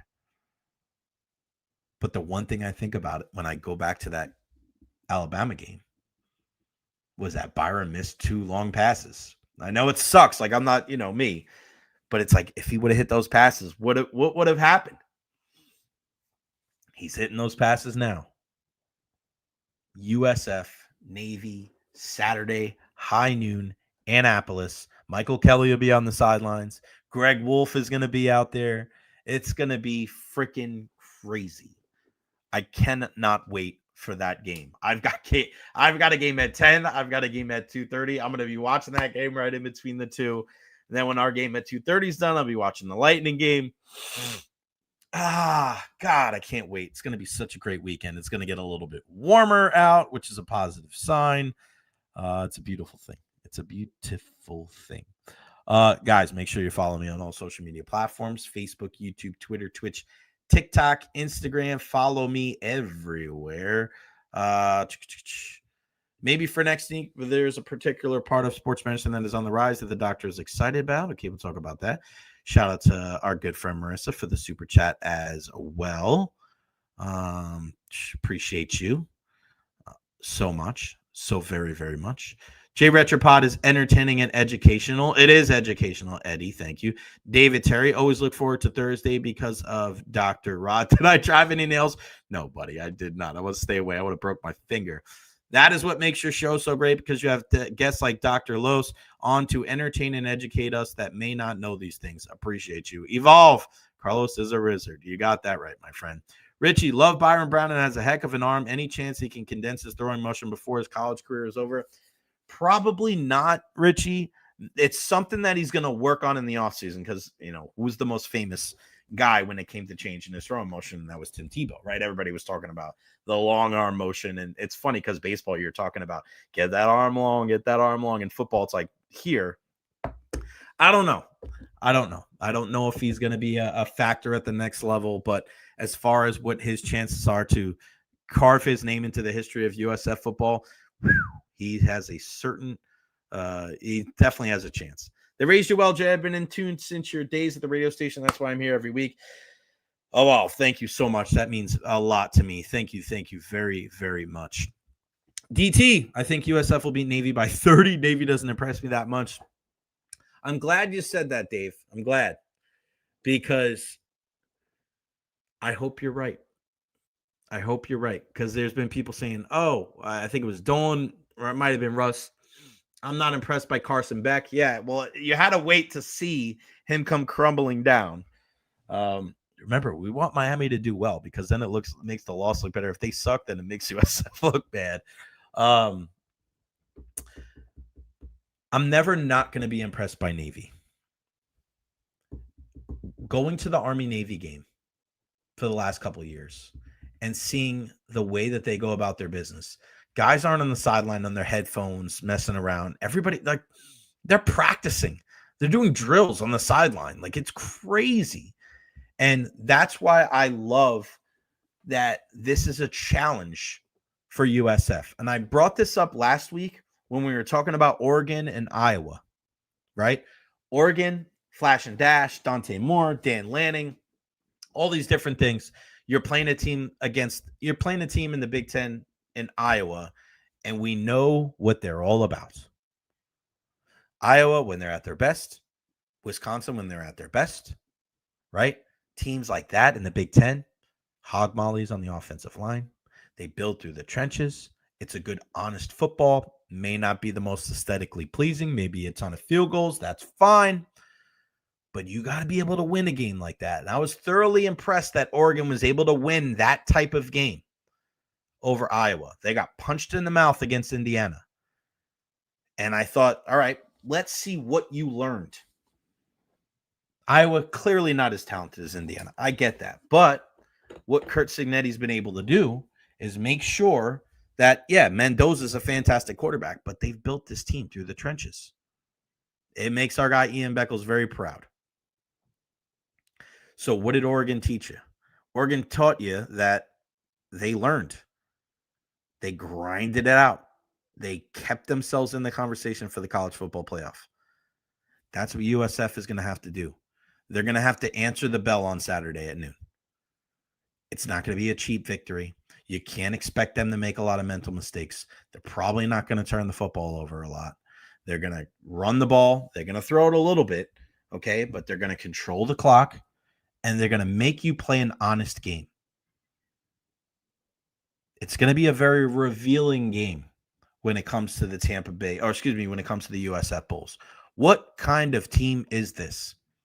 Is this a flash and dash? Are they just going to be able to win games and they can outrun these teams? They're not going to be able to outrun Navy. They're just not going to, because the game is going to be won and lost in the trenches. I feel a lot better about their prospects this year because of what we've seen before. And I think playing Miami and playing Florida early in the season can help in a big way. And in a weird way, and I said this yesterday, I think in a weird way the loss to Memphis can help. Because any time you can get tripped up. And if you don't play 4 quarters, you can lose. Because that's what happens. You let the foot off the gas. You made some mental mistakes. Can't do that against Navy if you think you're going to win. Very excited about that game Saturday at noon. Let's see. Not sure Navy can run with us. Windows should wide open like they were versus UTSA. I hope so. Sure hope so. Richie, hey, real quick, Jay, before you check out for the day, what do you think about USF men's basketball last night? I may have missed it if you said something. No, I didn't say anything about their win last night over Coppin State. it's going to be a work in progress, because when you have a team like this, and we saw this with Amir's team early on, remember, you play a bunch of guys, you have a fast-paced offense, you shoot. You're going to have to see how they react in different games. You're going to have to see how they react in games where the three's not falling. You're going to have to see how they react in games where teams slow it down. They play more of a half-guard offense. They're going to force you to slow down. It's enjoyable. It's so fun to watch. I had practice last night, and then of course that's why I wasn't at the Lightning game, but I'll be at a lot more games here coming up in the next couple of weeks. I got to do a better job of keeping an eye on their schedule, but I'm very excited about Coach Brian Hodson, and he's got the support of everybody at USF. Gonna be some good stuff. Navy won't beat themselves. We got to bring it. You got it right, buddy. I want to thank you regarding the light and that dog, and for me, the way you speak sports and light, brother. Thank you, Eddie. I appreciate you, buddy. Is Blake Horvath playing? Because that makes a difference. Sure does. Sure does. We don't know. I haven't seen yet. He didn't play last week against Notre Dame. I haven't seen it quite yet. If he does, we'll see. I don't know. This is great for the city. Love to see what the program has done over the years. That is right. Josh Grizzard, I want to talk about this real quick before Ed Encina joins us. So when you're looking at Josh Grizzard, has he done enough to make you feel confident in him as an offensive coordinator? I'm going to say not yet. Because now we've seen 4 different iterations of what an offensive coordinator is looking like for the Bucs in the last 5 years. We knew right off the bat that Byron Leftwich was not going to work. That condescending tone that he had towards people was just not cool, man. You're the smartest guy in the room. No. It just doesn't work well for people like that. If that's how you deal with the media, it just doesn't work. It doesn't work like that. Unless you're a Belichick. Look at Aaron Glenn with the Jets. I just feel like Aaron Glenn embarrasses himself every single week. You make yourself look bad. You look like a dick. You're not a hard-nosed guy. You lose respect very quickly. It costs zero to be kind and to be nice and to be understanding. It's weird. It's just such a weird approach. I don't get it. So we've dealt with that with Byron Leftwich. We'll never have to deal with that again. We dealt with Dave Canales, the optimist bully, just one of the nicest human beings you're ever going to meet. But with that being said, my guy was in over his head and didn't understand the identity of the team even late into the season.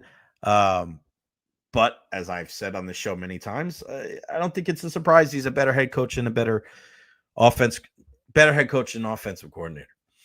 He's a leader of men. He's a good dude. I really like Dave Canales. I wish he wasn't in the division. But we knew what his shortcomings were. The best one of the 4 was Liam Cohen. I thought this team was humming. He ran the football well. He turned guys that were not blocking tight ends into blocking tight ends. There was obviously a little bit of an issue when he left, and then it kind of left a sour taste in some people's mouths. But hey, man, I think he did a fantastic job, and he was able to parlay that into a head coaching gig with the Jacksonville Jaguars. I don't think we're necessarily there right now with Josh Grizzard. We are in a very similar position now than we were in 2 years ago with Dave Canales, that we don't know the identity of this football team. And last year, when you looked at the Bucs and you looked at how they ran the football unlike any Buccaneers team we saw in recent history. And when you look at how many yards per game, just look back at the 2024 regular season, the Buccaneers 4th in yards per game with 149.2 yards. This year, you got to go all the way down. 1, 2, 3. I'm not even going to count. It's in the bottom third at less than 100 yards per game, 99.8. Now, does some of that have to do with Bucky Irving? Yes, and the offensive line. I understand that. But Bucky was banged up last year too. Offensive lineman banged up last year as well. In and out of the lineup. Like, you got to be better. And I think this is something that he's got to look in the mirror and realize that I need to continue to work to find a way to put my players in a position to succeed. I think he's done good things with Emeka Ibuka, done some good things with Tej Johnson. But I look at the 2-point conversion idea, didn't love that. I see at the end of the game sometimes that he gets away from the run. And that's one thing I think we loved with Liam Cohen is Liam Cohen didn't abandon the run. Tote the rock. Keep the ball on the ground. Trust your offensive line. And you want to take some of the pressure off the offensive line, especially as you're trying to kind of put everything together. Run the football. You want to accentuate Baker Mayfield's strength and get him out. Play action. But the only way play action works is if you run the football. So I think, again, is it the only concern that I have with the Buccaneers offense? No, not at all. But when I watch these games, can Josh Grizzard be better? Oh, yeah. Does he need to be better? Yes. And he's got to show it these next 2 games. And I think sometimes when you go on the road and you play tough games, I think sometimes it forces you to be a little bit more pragmatic in your play calling. I think it forces you in a position where you run the football. You want to be able to, trust your defense a little bit more. You make smarter decisions when you're calling plays for Baker Mayfield. And when you're going against 2 teams in Buffalo, in LA, the same thing that we talk about with USF and Navy about limiting the possessions. I think you want something similar here the next couple of weeks. I don't want to see Josh Allen out there putting up 40. I don't want Matthew Stafford out there slicing and dicing this Buccaneers team. Run the football. Keep those guys off the field. If you can do that, you put yourself in a position to win, and it also shows us that Josh Grizzard is taking a step forward as a play caller. Is he a finished product? No, he's not. As of right now, what grade would you give him? C? I don't think it's anything higher than a C. I don't think it's terrible. I don't think it's great. I think he's a C. He's kind of learning on the job. But this is what happens. You're not going to have overwhelming and rousing success when you keep putting first-year play callers in there. And I know Liam had experience, calling some plays for the Rams and obviously doing it at Kentucky. But, you didn't have that with Grizz. You love the familiarity that he had with this offense, working with the passing game. But, there's going to be warts to his game as well. So hopefully he kind of figures it out, rights the ship figuratively and speaking, figuratively and realistically speaking. And then the Buccaneers offense can thrive. You know who else thrives? It's our guy, the original Oos, Ed Encina, Tampa Bay Times. Always doing great things over there. Looking good as always. What's going on, buddy? How are you? How we doing, Jay? I'm doing good, man. I'm doing good. It's staying warm? A good day. I'm staying warm. I'm feeling good. I'm feeling real good. I was out there on the practice field last night. It was getting chilly. But yeah, I'm doing good, man. I'm feeling good, feeling positive and optimistic about everything that's going on in the Tampa Bay area. Do we want to talk about this Adam Hockey thing or no? No, we don't want to. You mean Josh Hockey? No, let's keep that for the end. Let's keep it for the end. Okay, let's keep it for the end. Oh my God, I didn't even know that. I said it without even looking, but that was Shannon. We'll save it for the end, Shannon. There we go. And a lot of people wanted to see where the big rolls is at. Big rolls. Rolly. What's up? All right. Last night, Ed, I said it was a one-off last night. I'm not worried about what happened last night because I just think that's an aberration with the way that the team, you didn't even know who was going to be out there. Just right. I'm not even concerned about last night. Are you? No, not really.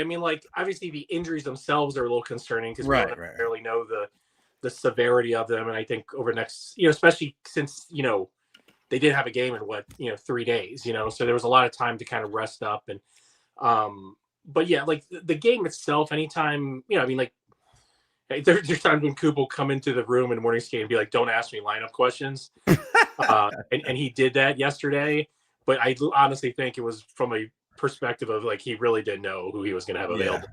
So, when you, and he's put a really kind of positive spin on that game too, in the sense that, you know, we all know, for this team to be successful, you're going to need more than 23 guys. And, we've seen, we haven't seen Jack Finley that much. We haven't seen Curtis Douglas that much. And then to see guys like, hold on, Raleigh wants out. Go ahead. He's done with it. Done with it. And, to see guys like Kachuk and, Scott Sabourin out there contributing, I thought, it was really cool to see Scott Sabourin, who, I wrote about him today, and kind of, a guy who hadn't scored an NHL goal in more than 5+ years, and pre-pandemic basically. And, a guy who's been fighting to kind of show that he can be more than just an enforcer guy at the NHL level. See him score and show some skill, and, and see Douglas and Finley get their first NHL points. I thought that was cool, and kind of got a little bit buried within, what really was, in the end of the day, like, did they play their best game? Absolutely not. Were they without a bunch of guys? Yes. But, when you commit a couple bad penalties early on, you fall behind 2-0, the couple bad bounces, I wouldn't put, a lot of those early things on Vasilevsky. And, then you're just kind of chasing. And when you don't have, your big guns, it's a lot, it's hard to chase when you're down 2 goals, when you have all your, players, and it's even tougher when you don't. So, I don't put too much stock into it. Like I said, the injuries themselves are concerning, just because they're 2 significant players, obviously. But, the final of a 7-3 game, I think that, it wasn't as bad as, maybe people might wrap around it. But, I think, we'll found out a lot more on Saturday, because, that's a big game. I think a lot of people cross that on their schedules, and, it'll be interesting to see how many guys are back for that one. Yeah, I think that's what it is too. I think there's some semblance of that as well, of like, we've been waiting for this game. Yeah. We've been waiting for this game all year long. I feel like there's a little bit of a wait as far as what the Lightning are doing with this roster until after this game. Like, we're still keeping Curtis Douglas around. Like, absolutely. This is the game that we've had circled. So I want to ask you a couple of questions. I asked E about this yesterday, but I want to get your opinion as well. Is there a line fight to start the game? And do you think Andrei Vasilevsky plays this game? Because I think the answers are yes and no. I think Vasi plays Sunday against Vancouver. Why risk a guy like Sam Bennett running him over because he's not pulling up at the crease? And I think there's a good chance that we see Sabourin, Douglas, and Finley out there to start the game, and all hell breaks loose to start. You're going to be down there in Sunrise. What do you think you're going to see? I think obviously the Lightning have to be a little bit more careful than they were that last preseason game, in terms of, they did hear from the league, after, it happened. $100,000 to a $1.4 billion franchise isn't a huge thing, but at the end of the day, and to John Cooper, who makes millions of dollars and got fined $25,000, but at the end of the day, the league is watching. And so if what happened then when, you've got Sabourin running at Aaron Ekblad 19 minutes into his first shift, it might get dicey. But, if I'm AJ Greer, I probably have my head on a swivel for sure. And some of those other guys too. But there's no doubt that the Lightning are preparing for the Florida Panthers differently than any other team, and that's, I think, what we saw that night, October 4th in Sunrise, the last time they played down there in the preseason, and just those 3 games in the preseason, obviously dating back to last postseason and years before that. But I think you're going to see some stuff early. I think that the Lightning are going to have to be, like you said, much more careful in the terms of making sure this isn't like instant retribution for anything. Yeah, I think we'll see that. It's interesting about the Vasilevsky thing. I honestly hadn't thought about it with the back-to-back, but I think that there is a lot more faith. I don't want to say faith is probably the bad word, but I think there's a lot more faith in Jonas Johansson getting 2 points than maybe, a couple years ago, or when you had to lean on him a couple years ago. I think he's had a great year, and when he's had to post up, he's posted up. So he's made some big saves for him. So I think that'd be interesting. I mean, obviously, right now you want to get the points, you want to put yourself in the best situation. I think Vasi will want to play that game for sure. But I talked to Vasi last week about a lot of things in terms of, I still do think, and he pretty much admitted is that he's still dealing with something physically. So, and it's something that he's, playing through, and it's something that at this point in his career, it's something that it's a part of the, kind of part of the job in terms of, your body isn't the same. And, I think that, you are careful in terms of, especially at this point of the year, what games you do want to put him in, because it is a management thing. We saw Johansson in that day game in Utah last week, and was that a surprise? Maybe a little bit, but when you think about it, the travel, early start, so that stuff really makes sense in terms of preserving Vasilevsky. So intense game. I'm sure he wants to be out there, but I honestly wouldn't be too surprised if we don't see him out there on Saturday, and we see him, at home in a much more, not easier situation, but much more favorable situation, I guess, for him at home, against the Canucks, the next day. And maybe he doesn't even make that flight. I was thinking about that too. Maybe Kyle Kunitz is the backup, right?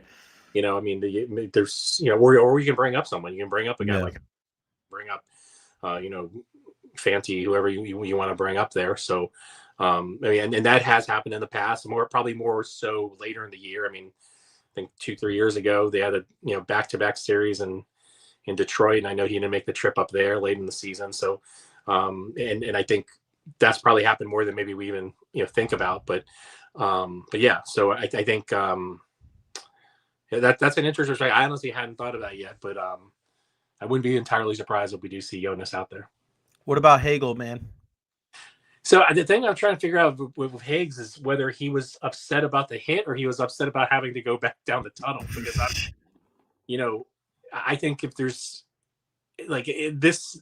playing in Saturday's game means a lot to everyone who wears a lightning bolt, but I think to Braden Hagel it means a lot more, and rightfully so.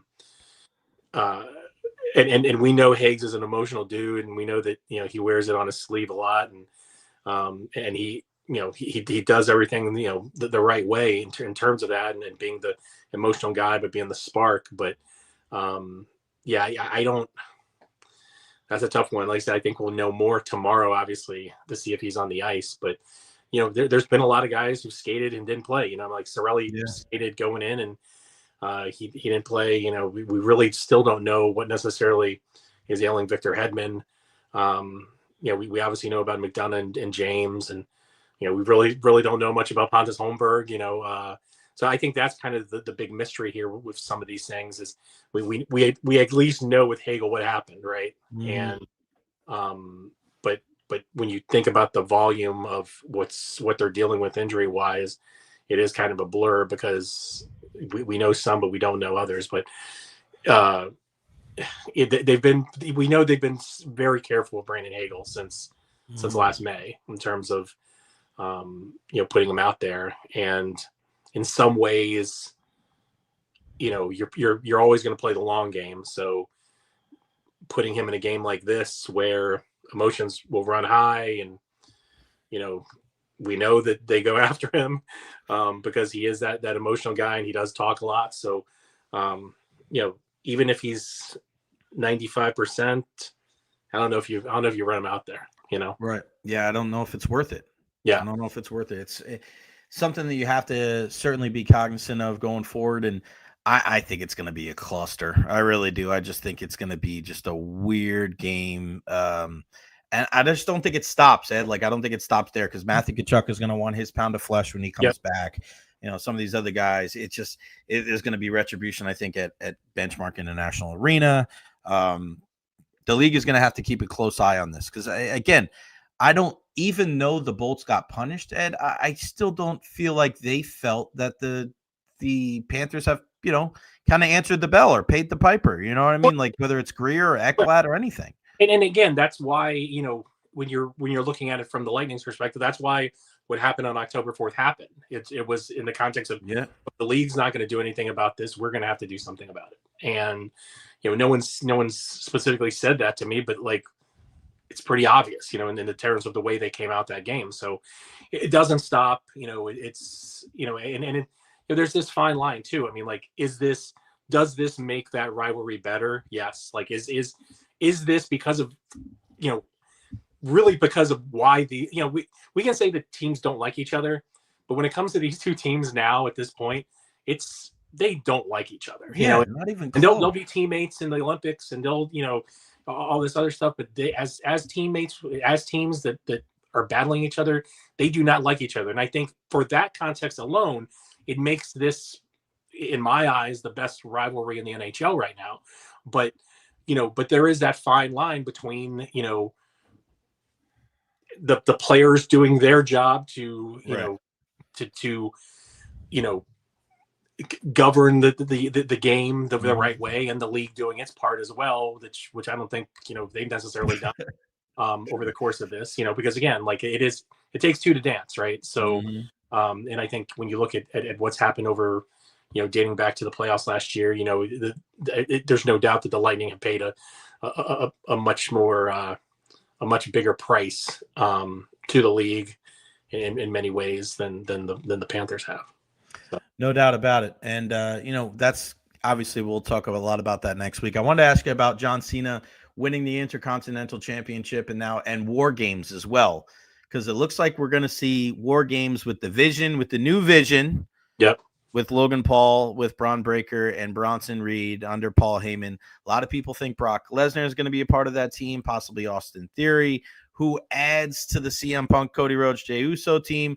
What do you think of Cena winning the IC belt off for Dom Mysterio? And then where do you think we're going when it comes to the men's War Games match? Well, I thought that you always, no matter what, you needed to see Cena Dom, because it was just something that everyone wanted to see, and I think what I think I told you is, like, once he came out to the ring with his knee pads on, you're like, oh, he's wrestling tonight. And I love the way they brought it out. I love the way that as much as Dom's played that character so well that he's become a face, and the only way to kind of turn it around a little bit is to put him against John Cena his last matches, right? And as much as this tournament is about putting someone over, in this maybe elongated time frame and this build up to it, you were really kind of able to do that even more, on one night in this really, what was it, like 40 minutes stretch, with Dom Mysterio and that he's already gotten, so much over. And I think the way he hung in there, the way that, he's just, I love the guy. And I'd be honest. Yeah, he's great. When him and his father were, when him and his deadbeat dad were, back like four years ago, I was like, this is like, I didn't like it at all. Like, I thought this was trash, like nepotism, nepotism at its finest. I hated it, and then the way that it's gone on from day one, from him turning, was, I love it, And how does that happen? And I think that's the point, Ed, too, because I remember watching him, short hair, he kind of weird body type. What's he working doing with his dad? He was a baby face. I mean, but the one thing that I always said was, if there was a guy as respected in the business who had a son that could learn on the job, did not go to NXT, didn't go to independence, and could just learn in the WWE way. If I would have said, hey, it's Rey Mysterio, I think a lot of people were like, all right, whatever, let him do his thing. And then now, like, it just shows what Dom was able to do. Like, he has taken the ball and run with it. And as much as, he may have been a Nepo baby to start, like, he's one of the hottest acts in the entire business right now. Yeah, you come to see him, whether you come to boo him or you come to cheer him, you come to see him. And I think it was cool to see that kind of turn a little bit, like, instantaneously, just, with all the stars aligning there. And I love Logan Paul with the Vision too. Like, I think it's a really clever way of getting him there too, because he is a guy who, if he invests in the business, I think can do a lot of special things too. So I don't know about Lesnar or anything like that. Like I said, I'm kind of blah on his return in general, to be honest. But because he just comes in and wrecks shit, and it's just like, it's like, I like storylines. I like, I like trying to believe in certain things or predicting where things are going to go and stuff like that. And it's just like, ever since, he's come back, it's just like, he just comes in and tears shit up. So Shannon wants to know who will be seen as final opponent. I think you and I agree that it's probably going to be Gunther, but I mean, Obafemi would be a great option. We were talking about that the other night. It's like, just, I went to that show that the pay-per-view at the Yingling Center a couple of months ago, and just seeing the pop that he gets from an arena crowd is cool. And I think that, he's a guy that a lot of people haven't really seen. And, I think he's got a big future. I don't know whether that's the guy to push that they push right now, because I think Gunther just makes so much more sense. But I think that would be cool to see Obafemi. I think that'd be really cool. I don't know if the general mainstream is ready for that yet. Yeah. Trick Williams, maybe Trick as well, because he's really popular. All right, let's finish off talking about this. What's up with this Josh Hockey thing? The Josh Hockey, real fast, because it doesn't deserve that much time. Oh, God. Shannon, you're getting it, Shannon. So Shannon's brother, Josh, is a... Oh, it's him? Yeah, he's a fan of the program, So wait a second. This is your brother-in-law? Yes. Everyone thinks it's like this big thing. Oh, my God. I had no idea. This is the swerve we've all been waiting for. No. Oh my gosh! He turned on him. So anyway, but we always talk about, first off, he's one of the smartest guys I know. And, where's he live? Up in the Bronx, in Riverdale, which is a oh wow, Jeff Vinnick's up on the board there, and at the Riverdale Country School, shout out there, and Mark Lipschultz, and so there's some lightning connections up there.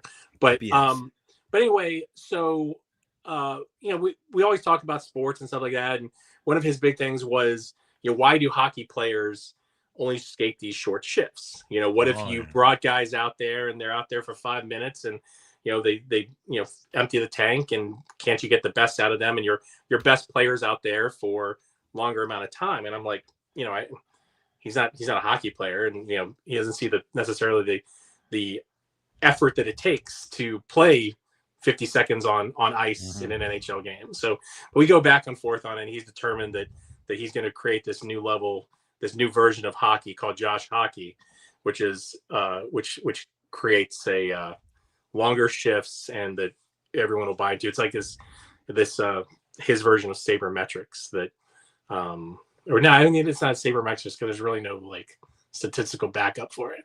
But oh wow, so they're just pulling it straight out of his totally like it's a theory. Unbelievable. So he's the new Austin Theory. He's Josh Theory. What's funny though, because I do think that players should play more on the power play. I think you're just standing around for 2 minutes. I don't really think that there should be a second power play unit. A 1 and a 2. Yeah, I don't think there should be a second. The Lightning don't use their 2 very often. We know that. No, but I'm just saying, like, you're standing around. I get the whole thing, and you're playing 35-second shifts, whatever. But like, if you're standing in the zone for 1 minute, you have to change. Like, I think that's stupid to me. Yeah. So I'm a little bit on Josh Hockey side, maybe for that side. You're a Josh Hockey proponent then. Is there anything else that he's brought to the table, or is he just that one thing? Yeah, it's just that's the main thing. Like, I don't think there's anything really beyond. How's the relationship other than that? With my brother-in-law? Yeah. Great guy. Great guy. Like I said, one of the smartest guys I know. I would never tell him that to his face, but we go at it a lot in terms of he's a lawyer. So oh wow. He's always got a case, and he actually, like, talking to him actually helps me get you ready for John Cooper, doesn't it? Helps me help another lawyer who is very set in his ways. So, oh, I love that. So what did he say when you were going to marry his sister? Well, I think he was on board. I don't know if we had sat down and had like a big discussion about it. Oh, he's one of my best friends. Like, he's one of my guys. So I thought Josh Hockey was like some snot-nosed kid that keeps bothering you on social media, but it turns out to be your brother. Maybe not a kid. In-law. How old is he? How old is he? He's a couple years older than me, so he's like he's in his 50s. Yeah. Do you guys play fantasy football or something? Oh, is someone feeding you stuff now? Nah, not at all. What's going on? What's going on? Very competitive in fantasy football. He is. Yeah, well, it's Shannon's family, so it's all like I'm kind of the outsider in that group. So wow, it's all of her siblings, some of our nephews. You're the only Latino, her dad, and I'm the only. And I've won I think I've won 3 out of 5 years. He's humble too, folks. He's humble too. And this year I've just been devastated.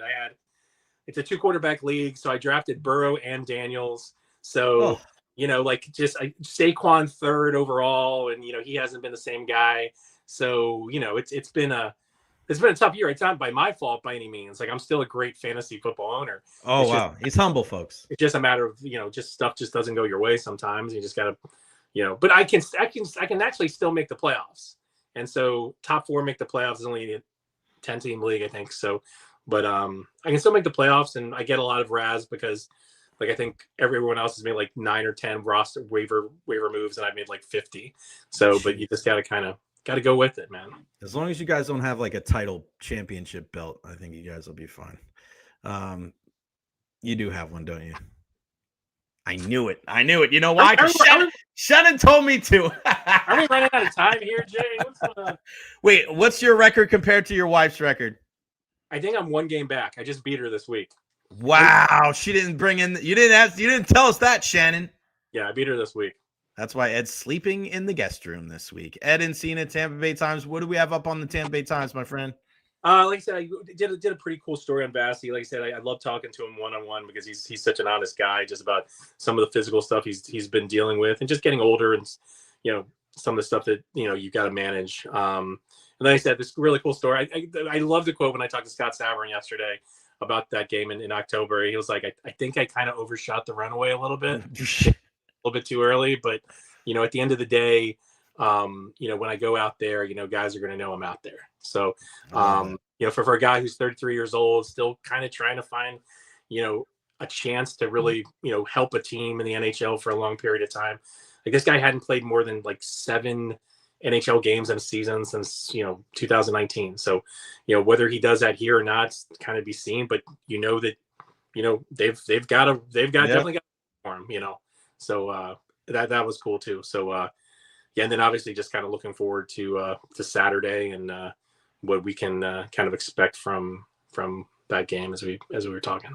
Now's the time, guys and gals. If you have not subscribe to the Tampa Bay Times, now's the time, bro. I'm telling you, with the Buccaneers where they're at, with our guy Rick Stroud, with the Bulls, with the big matchup with Navy this weekend with Joey Knight, of course, crazy things going on with Tropicana Field with Mark Topkin and John Romano, and of course Ed Encina with the Tampa Bay Times covering our Bolts. Now's the best, and I always say, get it for somebody as a birthday gift or as a gift for the holidays. Man, it just support local. I cannot stress enough the Tampa Bay Times, TampaBay.com. Ed, I appreciate it, my friend. Saturday, safe travels down there. I'll see you Sunday at the arena, my friend. Keep kicking ass in fantasy football, and tell Raleigh and Shannon we said hello.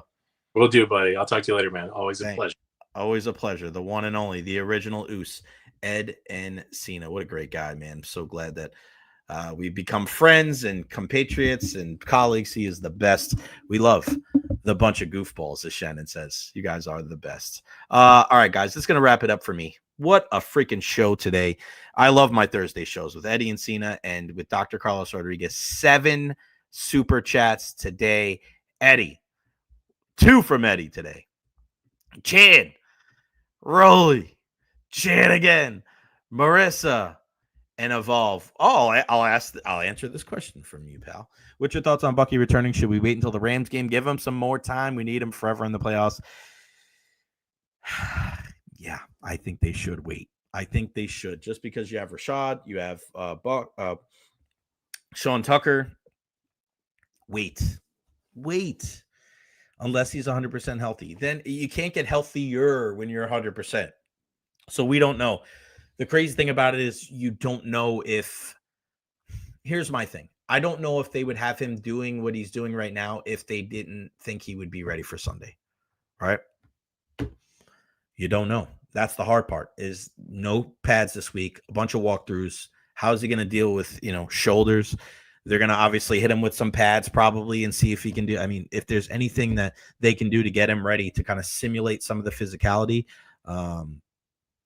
they're going to figure it out. I'm excited, man. Excited for the weekend in sports. This is going to be one of the craziest weekends in Tampa Bay sports. We're going to talk about that tomorrow on the show. Think about that. Buccaneers, bunch of returns in Buffalo against the Bills. Always a fun game against arguably the best quarterback in the game in Josh Allen. USF, Saturday afternoon in Navy. One of the biggest games in history. And then the most anticipated game of the year between the Lightning and the Panthers. Cannot wait. A big thank you to Honest Hammer, Evara Health, Dr. Carlos Rodriguez, Eddie, Encina, and you. Make sure you follow me on all social media platforms at Recher, Facebook, YouTube, Twitter, Twitch, TikTok, Instagram. Like and subscribe on YouTube.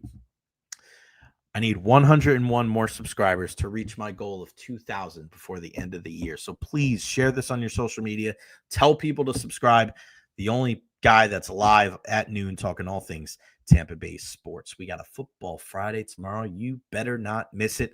I love you all. Thank you for all the love and support. We'll see you tomorrow at noon right here on the Recher podcast.